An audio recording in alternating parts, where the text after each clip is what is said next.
Okay, so the global stage has really been shaken up recently.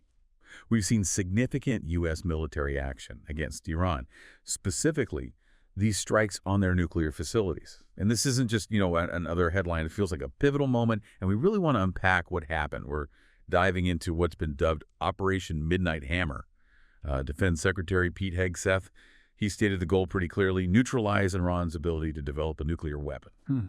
Hey, this came after months of what he described as stonewalling in negotiations. But he also made a point, a very strong point, to insist this mission was, quote, has not been about regime change. Exactly. And that, for you listening, is really the mission of this deep dive today. We're going to be sifting through these reports, the ones coming from high-level Pentagon officials, and we'll contrast those with the president's public statements, and then look at the immediate fallout, politically and constitutionally, right here at home. Because what's fascinating and frankly crucial to understand is just how quickly the narrative around something this big can diverge. We want to help you navigate those different takes so you can form your own view. Yeah, there's a lot to get into. We're talking the specific kinds of bombers used, the bombs themselves, the incredible secrecy surrounding the whole thing, and then these very different takes on whether it was even successful. Plus, the debate that's now absolutely raging in Washington about, legality and the wider implications. We'll also touch on those strategic concerns, retaliation, and what's being done to protect U.S. forces in the region. By the end of this, you should have a much clearer picture of what went down and why it matters so much right now. Okay, so let's start with the operation itself. Midnight Hammer, it kicked off late Friday.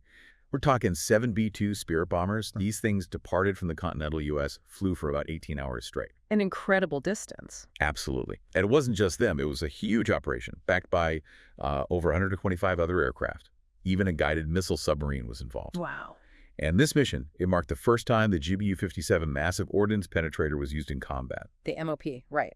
The bunker buster. Exactly. This thing is a 30,000-pound bomb, designed specifically to hit targets buried deep underground, heavily fortified ones, like the Fordo nuclear facility, which, as you know, is built deep under a mountain complex. It really is an amazing feat, just thinking about the logistics and the technology involved. 14 of these massive bombs were dropped. And the strikes themselves, just 25 minutes. It's incredible. So quick. And flying from Whiteman Air Force Base in Missouri all the way to the Middle East, that's the longest B-2 mission since 2001. It just underscores the sheer scale of this. Right.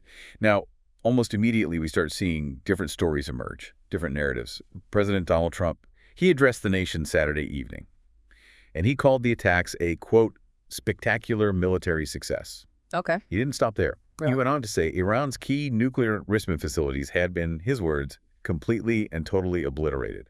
Pretty strong language, wouldn't you say? Extremely strong. Obliterated leaves very little room for interpretation, doesn't it? But then, Sunday morning, you had Defense Secretary Hegseth and the chairman of the Joint Chiefs, General Dan Kane, holding a press conference. And their language was different. They said the 3 nuclear sites sustained severe damage and also extremely severe damage and destruction. Okay, severe damage isn't quite obliterated. Not quite. And General Kane explicitly cautioned that a really conclusive damage assessment would take time. He specifically stopped short of saying they were completely destroyed. He noted it was just too soon to really assess if Iran still had nuclear capabilities after the strike. That feels like a really crucial difference. So what does this divergence tell us? You have the political leader claiming total obliteration and the military officials talking severe damage, cautioning patience. What's going on there? Well, it immediately highlights the different audiences and maybe different objectives for their messaging, right? The military's assessment, that's likely grounded in verifiable tactical results. They prioritize accuracy, maybe even caution in their initial reports. They need bomb damage assessment, intelligence confirmation. Defense. Whereas a political leader might be prioritizing, immediate public reassurance, demonstrating decisive action, projecting strength. Right. So 2 different ways of framing success almost immediately. Exactly. And understanding that tension is just key if you're trying to figure out what actually happened in those early hours and days. And the secrecy aspect you mentioned earlier, it was clearly a huge priority. General Kane said he was particularly proud of it, called it a great concern for the president. They even used a decoy, sent some B-2s west, out over the Pacific early Saturday morning. Really? A decoy flight? Yeah. While the actual strike planes were heading to the Middle East. It shows the level of operational security they were aiming for. Really quite something. Incredible. And then there's the whole legislative piece. Hegseth mentioned that lawmakers were notified, but only after the planes were safely out. He argued this complies with the administration's duties under the War Powers Act. But, well, that point has become a major flashpoint back in Washington. Oh, absolutely. It really ignited a firestorm. Before the strikes, you had figures like GOP hawks, think Senators Tom Cotton, Lindsey Graham, Ted Cruz, basically urging the president to act decisively. Right, the interventionist wing. But then you have the other side. Influential MEG-A figures, people like Steve Bannon, Tucker Carlson, Representative Marjorie Taylor Greene, they were strongly critical of any U.S. involvement in Iran, said it went against Trump's America First ideas. That's a fascinating split within the Republican side itself, isn't it? It is. And while many of the initial skeptics in Trump's orbit did sort of fall in line after the strikes were announced. Sort of a rally around the flag effect? Maybe. But not everyone. Some prominent Republicans, known opponents of military intervention, they immediately questioned the legality. Representative Thomas Massie, for example, he was on social media almost instantly, saying, quote, "This is not constitutional." Massie. Right. He's been vocal on this before. He has. In fact, he, along with Representative Ro Khanna and Senator Tim Kaine, they'd actually been pushing these parallel war powers resolutions, trying to explicitly bar the president from hitting Iran without Congress signing off first. So this debate wasn't new, it was already simmering. Definitely already simmering. And the criticism wasn't just from Republicans questioning the process. No, you had Democrats weighing in strongly, too. Absolutely. Representative Alexandria Ocasio-Cortez, she called Trump's action absolutely and clearly grounds for impeachment. Very strong words. Wow. Impeachment? She stated the president's disastrous decision to bomb Iran without authorization is a grave violation of the Constitution and congressional war powers. And she added he'd impulsively risked launching a war that may ensnare us for generations. So you've got this constitutional clash layered on top of the military action itself. Precisely.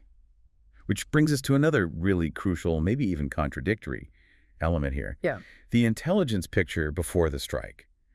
We've heard reports that recent U.S. intelligence assessments actually concluded Iran was not actively building a nuclear weapon at the time. Right, that's been reported.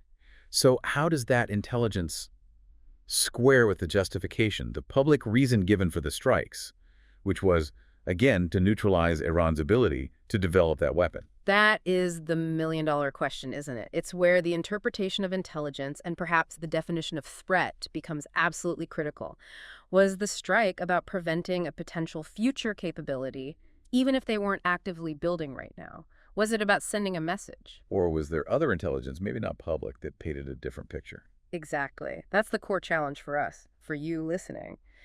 Trying to understand the real basis for such a massive decision when the publicly known intelligence doesn't seem to perfectly align with the action taken. Meanwhile, you've got very real concerns, practical concerns, among U.S. officials and lawmakers about retaliation. Understandably so. You have, what, over 40,000 U.S. troops and personnel in the Middle East?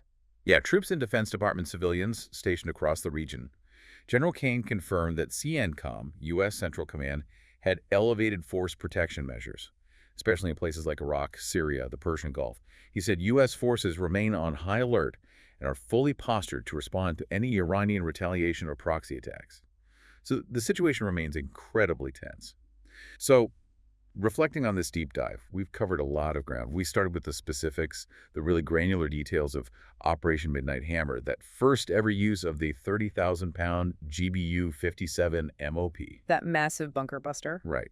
Then we explored those immediate and very different assessments of the damage. The Pentagon's cautious severe damage versus the president's much stronger claim of completely and totally obliterated. A key point of friction in the narrative. Definitely. We also dug into the worries about escalation, how U.S. troops are being protected, and that really fiery constitutional debate that erupted, involving figures like Representative Massie on one side and Representative Ocasio-Cortez on the other. And I think this deep dive really shows us it's not just about the facts of a military strike, is it? It's also about the immense challenge of actually assessing success in real time. It's about the immediate geopolitical ripples, how one action impacts so many other things, and crucially, the importance of understanding these different perspectives on authority, on impact, on justification, which really brings up an important question for you as you process all this. Yeah, exactly. What does this all mean for how you interpret major world events like this moving forward? You know, when you see these different interpretations of success from key figures, the president versus the military leadership, And then these really serious questions being raised about presidential power versus Congress. What elements do you think are most critical to weigh up? How do you balance those initial, often conflicting reports against the potential long-term consequences? Especially when, as we discussed, the intelligence picture beforehand suggested Iran wasn't actually building a weapon at that moment. What other information would you want? What questions would you ask to feel truly informed about the lasting impact of something like Operation Midnight Hammer? Something to think about.